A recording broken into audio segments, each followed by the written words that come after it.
Tucker Carlson just crossed a line that no one from mainstream media ever dares to cross, and his words shocked quite a lot of people. And it all went down at Indiana University during a packed Turning Point USA event, which is surprising enough on its own.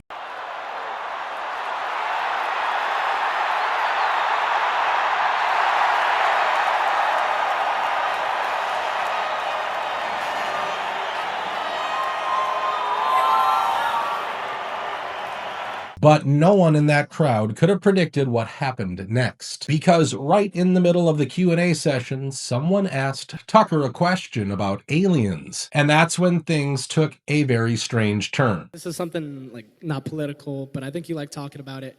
Are aliens a religious or extraterrestrial subject? They're spiritual entities. They're spiritual beings? Is my view, yes. And I don't think they're from another planet. I don't think there's any evidence of that, or perhaps they are, but they've been resident here for recorded history, and there's every reason to believe for eternity. And this is my belief. But after looking into it, pretty extensively for a number of years, off camera, my conclusion is that they are the spiritual entities that are described, in the Old Testament, in Ezekiel, but also, I would say, in the sacred texts of all kinds of religions around the world. Now, this isn't even the strange part, because Tucker's shared this belief before. So they're from here, and they've been here for thousands of years, whatever they are. And it's pretty clear to me that they're spiritual entities, whatever that means. They're supernatural. They don't behave according to the laws of science as measured by people, and they've been here for a long time. It's my personal belief, based on a fair amount of evidence, that they're not aliens. They've always been here.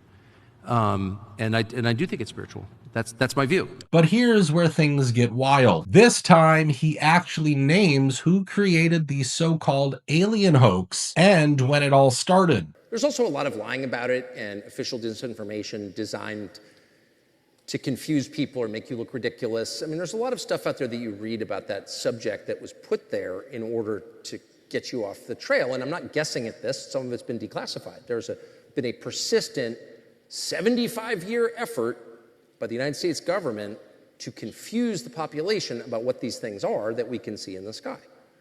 You can believe him or not, but remember, even the Pentagon has admitted to spreading misinformation about UFOs for decades. This is breaking news. A bombshell Pentagon admission is turning the entire UFO debate upside down. According to a new investigation, the U.S. military deliberately spread UFO lies for decades. Not to cover up aliens, but to hide secret weapons programs. Yeah, that flying saucer you heard about? It was probably an early prototype of the F-117 stealth fighter. This was a full-blown disinformation campaign. They planted rumors near Area 51. They doctored photos. They wanted the public to believe it was aliens because that was less dangerous than revealing what they were really building during the Cold War. But here's where it gets even darker. Inside the Pentagon, there was a secret hazing ritual called Yankee Blue. New commanders were shown fake alien aircraft and told if they ever revealed the truth, they'd be executed. This wasn't just to fool the public, it was to keep their own people in the dark. And while they were busy faking alien sightings, they were hiding nuclear vulnerability tests from the Soviets. Now here's the kicker. None of this was mentioned in the 2024 UFO report. Why? Because they didn't want to admit they were lying all along. They used UFO myths to protect classified secrets, and now they're paying the price. Public trust? Gone. Sure, maybe in the past it was just a cover for top secret weapons programs, but what if it isn't? What if they weren't just hiding something, but someone else? And here's where it gets even crazier, because now there are people in Congress who seem to believe the exact same thing. Take Anna Paulina Luna, for example. I don't exactly trust her, but even she hinted at something similar during her conversation with Joe Rogan. What I can also tell you is, based on our interviews, and this has been something that you can go back and watch with the congressional hearings, but I was actually able to ask some of the witnesses, what are these things? And they keep saying interdimensional, and then some of the tech that exists that whatever these things have, these energy things have. Energy things? What do you mean? Well, they call them interdimensional beings. Then there's her colleague, Tim Burchett. He's been openly saying that mysterious entities might be living deep beneath the ocean, quietly showing up from time to time. What if these are entities that are here on this earth, that have been on this earth, that, who knows how long, and that we, you know, we think they're coming in from way out. Maybe they did millennia ago, but they're here and they're in these deep water areas. So the question we need to ask is this: are they all just repeating the same story, or do they know something the rest of us don't? But before we answer that question, you need to hear what Tucker said about the real motives of the people who have been hiding the truth about these so-called entities. Our culture is anomalous in the sense that we exclude the possibility of a spiritual realm. And that's only been true in the United States since August of 1945, when we dropped the atom bomb, which was the turning point in history, in my opinion. And it was the beginning of the total destruction of the West, which unfortunately we're witnessing now. And that destruction began with, you know, the same lie that begins all destruction, which is, I am God. Now, you can say he's gone off the rails, and maybe he has, but let's not pretend this would be the first time our government has ever lied to us. Don't forget, the Pentagon has already admitted to running horrifying and unholy experiments on its own people. They spent decades using radiation on unsuspecting citizens just to see how it affected the human body. And this madness began as soon as we started developing the nukes in the 1940s. So when Tucker says they've been trying to play God ever since August 1945, I don't think he's wrong. Maybe that's exactly what this is all about. Power, control, and a level of secrecy most people couldn't even imagine. I share your frustration, and you don't want to, my father aside, you don't want to live in a country controlled by people whose names you don't know.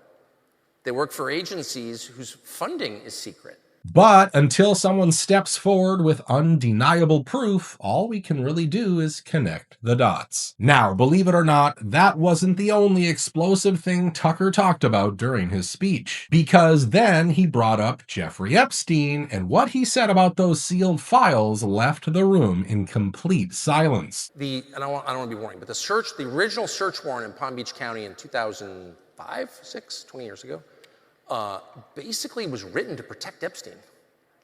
And so it was like, you can search his house, but only the third drawer from the left in his dresser, but don't look at any other drawers. So actually, the government gathered a shockingly small amount of evidence in the original case, which is insane to me. And honestly, he's not wrong. We deserve to know why Epstein was treated like some kind of saint when everyone knew exactly who he was and what he had done. I've covered this before, but it's worth repeating. When the first teenage victims came forward in 2005, prosecutors didn't protect them. They attacked them. Assistant State Attorney Marianne Dugan actually asked a 14-year-old girl what kind of clothes she was wearing when she went to Epstein's house, and then suggested the kid had a, quote, drug problem. That's not justice, that's a cover-up. And then you have Alex Acosta, the man who gave Epstein that ridiculous plea deal. Instead of feeling bad about his actions, he defended them as if he did the right thing. The Palm Beach State Attorney's Office was ready to let Epstein walk free. No jail time, nothing. Prosecutors in my former office found this to be completely unacceptable, and they became involved. Our office became involved. Our prosecutors, as this 2008 article recounts, presented the ultimatum: plead guilty to more serious charges that required jail time, registration, and restitution. So when are we finally going to ask these people why they did what they did? Look, maybe Tucker's wrong. Maybe he's not. But one thing's for sure. The more you dig, the harder it is to believe that all of this is just a coincidence. Because in the end, it's not about aliens or Epstein or any one event. It's about total control, and that's why we just cannot stop asking questions.